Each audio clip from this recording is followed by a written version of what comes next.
Hello everyone, आज हम लोग इस वीडियो में प्रोजेक्ट कैसे बनाते हैं उसके ऊपर चर्चा करेंगे। इस वीडियो को देखने के बाद आपका कोई भी सिंगल डाउट नहीं रहेगा, इसकी गारंटी मैं लेता हूं। दोस्तों, आपको क्या करना है, इस वीडियो में जो आपको प्रोसीजर बताया जाएगा, जिस तरह से ये डिज़ाइन किया गया है, आपको भी उसी आधार पे बनाना है। ठीक है, तो पूरा सेम टू सेम कॉपी नहीं करना, अपने हिसाब से करना है। लेकिन जो प्रोजेक्ट बनाने का असली तरीका है वो यही है। ठीक है, तो सबसे पहले क्या करेंगे दोस्तों, सबसे पहले एक फ्रंट पेज तैयार करेंगे। अगर आपका अगर प्रोजेक्ट लिख करके जमा करना है तो आप ये वाला जो पहला पेज है वो आप डिज़ाइन करके कैफ़े से निकलवा सकते हैं। ठीक है, और अगर आपको प्रिंट आउट ही जमा करना है तो ये आप तो कैफ़े से बना सकते ही हैं। ठीक है, सबसे पहले आप लोग अपना यूनिवर्सिटी का नाम दीजिएगा, उसके बाद लोगो लगा दीजिएगा। ठीक है, डिज़ाइन अपने हिसाब से कीजिए। उसके बाद आप अपना यहाँ पर कॉलेज का नाम देंगे, और अगर आपका कॉलेज का यहाँ पर कोई भी लोगो है तो लगा सकते हैं। फिर उसके बाद जो आपका टॉपिक है, ठीक है, जो आपका टॉपिक है वो उस टॉपिक से रिलेटेड आपको यहाँ पर कोई पिक दे देना है। पिक देंगे तो फ़ायदा क्या होगा, इससे आपका जो कवर पेज है वो बहुत ही बढ़िया हो जाएगा। साथ ही साथ जो आपको प्रोजेक्ट बनाना है जिस टॉपिक पे, उसका नाम ज़रूर मेंशन कीजिएगा, इससे आप ही लोगों का फ़ायदा होगा। ठीक है दोस्तों, जैसे ही आप लोग नीचे आएंगे और फ्रंट पेज पे ही आपको 2 कॉलम देखने को मिलेगा। ठीक है, ये 2 कॉलम क्या है, ध्यान से सुनिएगा और फिर आप लोग बनाइएगा। दोस्तों, ये पहला है मार्गदर्शक। मार्गदर्शक मतलब क्या होता है, जिसके देख रेख में ये प्रोजेक्ट बनाया गया है उसको दोस्तों कहते हैं मार्गदर्शक। इसमें आप लोगों का जो कॉलेज है, कॉलेज के टीचर का नाम लिखिए जो आपके डिपार्टमेंट का है। ठीक है, और साथ ही साथ एचओडी का भी नाम लिख सकते हैं, तो नाम लिखिए, और उनके साथ उनका पद भी लिखेंगे तो बढ़िया है, नहीं लिखेंगे तो भी चलेगा। जमाकर्ता का मतलब क्या है, जो ये प्रोजेक्ट बना रहा है तो उनका नाम लिखिएगा। अगर आप इतिहास ऑनर्स के विद्यार्थी हैं तो इतिहास लिखिएगा, और अगर आपका ऑनर्स दूसरा है तो आप दूसरा ऑनर्स के हैं तो आप अपना ऑनर्स लिखिएगा। यहाँ पर आपको कक्षा का क्रमांक दीजिए, और दोस्तों यहाँ पर आपको यूनिवर्सिटी रोल नंबर भी लिख देना है। ठीक है, क्योंकि यूनिवर्सिटी रोल नंबर के आधार पर ही आपको मार्क्स डिस्ट्रीब्यूट किया जाता है, तो आप लोग यूनिवर्सिटी रोल नंबर ज़रूर लिखिएगा। आप लोगों को नेक्स्ट आपको लिखना है आपका सेशन। ठीक है, आपका सेशन कौन सा है आप लोग ज़रूर यहाँ पर इंक्लूड कीजिएगा, और आपका कक्षा का में क्या होगा वो आपको, तो अगर बीए के स्टूडेंट है आपको तो बीए लिखना ही होगा, और साथ ही साथ आप अपना सेमिस्टर यहाँ पर इंक्लूड कर दीजिएगा। ठीक है, नेक्स्ट जैसे ही हम लोग नीचे आएंगे तो यहाँ पर आप अपना यूनिवर्सिटी का लोगो बना सकते हैं। यूनिवर्सिटी का नाम लिखिए, लोगो बना दीजिएगा, और यहाँ पर फिर अपना इंट्रोडक्शन दीजिएगा। इंट्रोडक्शन में यहाँ पर अपना यूनिवर्सिटी को लिखिए, और फिर यहाँ पर क्या करना है, आप अपना नाम दीजिए, कक्षा दीजिए, विषय दीजिए, यानी कौन से ऑनर्स के हैं, रोल नंबर आपको यूनिवर्सिटी का रोल नंबर ज़रूर दीजिएगा, और अपना सेशन ज़रूर इंक्लूड कीजिएगा। ठीक है, जैसे यहाँ पर नीचे दिया गया है एक विद्यालय क्रमांक, इसके बाद रजिस्ट्रेशन नंबर, और अपना मार्गदर्शक भी यहाँ पर ज़रूर लिखिएगा। इससे आपका जो प्रोजेक्ट बनता है वो अट्रैक्टिव बनता है। ठीक है, फिर दोस्तों आपका जो मेन चीज़ है ये यहाँ से शुरू होता है। दोस्तों, यहाँ पर क्या करना है, सबसे पहले आपको आभार ज्ञापन देना है। ठीक है, तो आभार ज्ञापन का मतलब क्या होता है, ये जो आप प्रोजेक्ट बना रहे हैं इसमें किस तरह का सहायता आपके मतलब किस तरह का सहायता कॉलेज के तरफ से किया गया, और ये बनाने से आपको क्या फ़ायदा हुआ, ये आपको एक्सप्रेस करना है, आभार व्यक्त करना है अपने टीचर के प्रति। ठीक है, तो ये मैं यहाँ पर अपना नाम लिख लीजिए। यहाँ पर 6 सेमेस्टर का छात्र छात्राएं जो भी है आप अपना लिख लीजिएगा। मुझे अपने वर्ग शिक्षक के विषय स्वामी विवेकानंद के जन्म के संबंध में परियोजना बनाने का अवसर प्राप्त हुआ। तो अगर आपका कोई दूसरा टॉपिक है तो आप अपना दूसरा टॉपिक को यहाँ पर लिखिएगा। इस तथ्य को ध्यान में रखते हुए मैं इस परियोजना की रचना की हूँ। तो आप लोग अपना लिख लीजिएगा और ये अपने हिसाब से आपको यह करना है।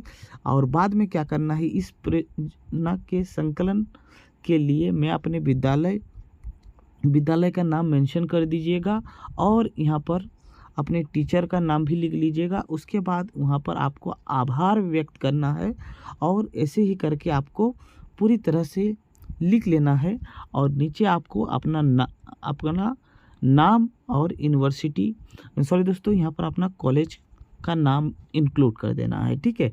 आभार ज्ञापन के बाद आपको विषय सूची बनाना है। विषय सूची क्या है? विषय सूची जो आप टॉपिक पे लिख रहे हैं उस टॉपिक में आप लोग किस मतलब कौन से नंबर पर, कौन से पेज नंबर पर कौन सा चीज़ लिखे हैं उसको आपको इंक्लूड करना है। जैसे यहाँ पर ये जो प्रोजेक्ट है इसमें स्वामी विवेकानंद के ऊपर है लिखा गया है। ठीक है। तो आपको विषय सूची दे करके हेडिंग देना है अध्याय, जिसमें आप लोग देखेंगे क्या क्या चीज़ है, और यहाँ पर पृष्ठ संख्या यानी पेज नंबर। ठीक है। तो जिसमें हम लोग देखेंगे पहला उनके प्रारंभिक जीवन और शिक्षा जो 5 से 10 नंबर के पेज के बीच में है। उसके बाद रामकृष्ण परमहंस से उनका संपर्क कैसे हुआ और उनका शिक्षा जो 11 नंबर पेज से लेकर के 16 नंबर पेज तक है। उसके बाद उनका भारत भ्रमण और आध्यात्मिक संदेश। इस तरह से आपको पूरी तरह से आपको लिख देना है। दोस्तों यहाँ पर ध्यान देना है कि ये 2 टॉपिक आपको हर हालत में लिखना ही होगा। निष्कर्ष का मतलब क्या होता है, जो आप ये प्रोजेक्ट बनाए हैं इससे क्या निष्कर्ष मिलता है, आपको क्या सीख मिलता है, वो है निष्कर्ष। ठीक है। तो आप लोग निष्कर्ष लिखिएगा। और उसके बाद है संदर्भ ग्रंथ सूची। संदर्भ ग्रंथ सूची का मतलब क्या है, जो आप ये प्रोजेक्ट बनाए हैं, ठीक है, तो इसको बनाने में आप कौन कौन से ग्रंथ का सहारा लिए हैं, बुक का सहारा लिए हैं, वो बुक को आपको मेंशन कर देना है। अगर आप इंटरनेट से भी लिए हैं तो आप अपना जो जिस वेबसाइट से लिए हैं उस वेबसाइट का नाम भी लिखेंगे तो भी चलेगा। तो चलिए कैसे यहाँ पर रिप्रेजेंट किया गया है हम लोग देखते हैं। ठीक है। तो उससे पहले यहाँ पर देखिए, यहाँ पर एक चीज़ और है, जो अध्याय जैसे ही स्टार्ट होता है उससे पहले यहाँ पर प्रस्तावना दिया गया है। तो आपको प्रस्तावना भी बनाना है। दोस्तों यही छोटी छोटी बात है जो आप लोगों को ध्यान देना है कि प्रस्तावना बनाना है, आभार ज्ञापन बनाना है, निष्कर्ष लिखना है, संदर्भ ग्रंथ सूची बनाना है। तो ये चीज़ आपको करना है। ठीक है। तो प्रस्तावना में क्या है, तो मैं स्वामी विवेकानंद के जीवन पर एक परियोजना प्रस्तुत कर रही हूँ। ठीक है। तो जो ये प्रोजेक्ट बनाई है तो वो अपनी भाषा में लिखी है। ठीक है। तो इस परियोजना में मैंने स्वामी विवेकानंद से संबंधित सबसे महत्वपूर्ण चीज़ को अच्छी तरह से समझने का प्रयास किया, और मतलब पूरा आपको उनके बारे में क्या चीज़ आपको देखने को मिला वो चीज़ को आपको लिखना है। ठीक है। तो यहाँ पर आप लोग इस आधार से लिखिएगा, आपका जो टॉपिक है उसी आधार पे होगा। ठीक है। आप अगर कॉपी पेस्ट कर देते हैं तो इससे आपका कोई फ़ायदा नहीं होगा। जैसे यहाँ पर है, इस परियोजना में मुझे स्वामी विवेकानंद के बारे में बहुत कुछ जानने का अवसर प्राप्त हुआ, जिससे मुझे अपने जीवन के प्रति एक नई दिशा का मार्गदर्शन हुआ। तो यहाँ पर अगर मान के चलिए आप लोगों का कोई भी टॉपिक हो, जैसे मान के चलिए अगर आप लोगों का APJ अब्दुल कलाम हो, तो यहाँ पर लिखिएगा इस परियोजना में मुझे APJ अब्दुल कलाम के जीवन के बारे में जानने को मिला, और इससे क्या हुआ, इससे आपका जो चेंजेस हुआ, जो आपको नई सीख मिला, उसके बारे में आप लोग डिटेल में लिखिएगा। ठीक है। उसके बाद आप लोग अपना जो टॉपिक है उसको कंटिन्यू कीजिएगा। दोस्तों आपका जो लिखने का तरीका होगा वो सबसे पहले आपको पृष्ठ लिखना होगा। अगर किसी के बारे में आप लोग बायोग्राफी लिखते हैं तो उनका प्रारंभिक जीवन से ही स्टार्ट कीजिएगा, और अगर आपको कोई दूसरा टॉपिक है तो उनका स्टार्टिंग कैसे हुआ और उसका पृष्ठभूमि कैसे बना, इंट्रोडक्शन ज़रूर लिखिएगा। ठीक है। तो इस आधार पे आप लोग लिखिए।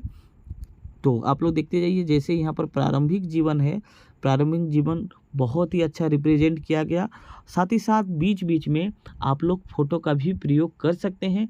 फ़ोटो का प्रयोग करेंगे तो आपका जो प्रोजेक्ट है वो बहुत ही ज़्यादा अट्रैक्टिव होगा, ठीक है, तो बहुत ही बढ़िया होगा।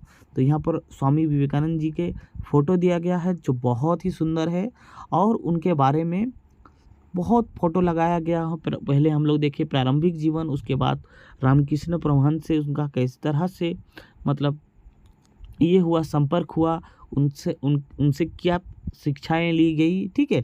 तो बहुत तरह से आप लोग देख पाएंगे कि पूरा हर चीज़ विस्तार से दिया गया, ठीक है। फिर दोनों ने मिलकर के जो रामकृष्ण परमहंस मिशन एक यह था, ऑर्गेनाइजेशन था, उनको स्थापना किया गया। उनका क्या काम था, जो उनका देखिए ना, रामकृष्ण मिशन ने शिक्षा, चिकित्सा और समाज सेवा के क्षेत्र में महत्वपूर्ण योगदान दिया, ठीक है। तो इस तरह से आप लोग लिखिएगा। हम लोग लास्ट पेज पे चलते हैं, ठीक है। जो आप लोगों को मैं दिखाने वाला हूँ, आप लोगों को भी ये चीज़ करना है, ठीक है।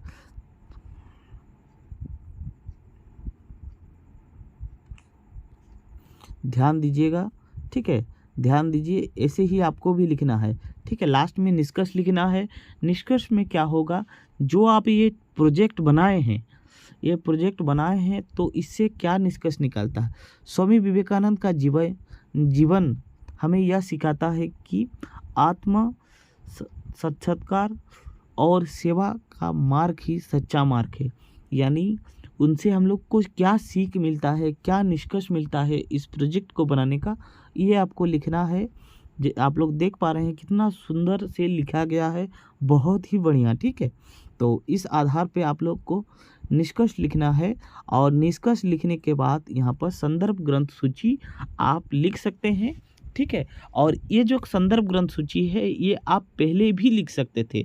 यानी अगर आप प्रस्तावना के बाद या फिर प्रस्तावना के पहले भी अगर ये संदर्भ ग्रंथ सूची इंक्लूड करते तो कोई दिक्कत नहीं था, ठीक है। देखिए यहाँ पर लिखा गया है कि ये जो पूरा प्रोजेक्ट है, इसको बनाने में, ये पूरा परियोजना बनाने में कौन कौन सा पुस्तक का सहारा लिया गया।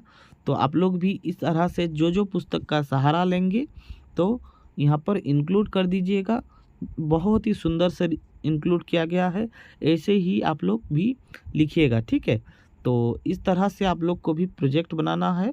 और अगर आपको किसी भी प्रकार का कोई डाउट हो तो आप कमेंट कीजिएगा, मैं हेल्प ज़रूर करूँगा, ठीक है। तो मिलते हैं नेक्स्ट वीडियो में, तब तक के लिए जय हिंद।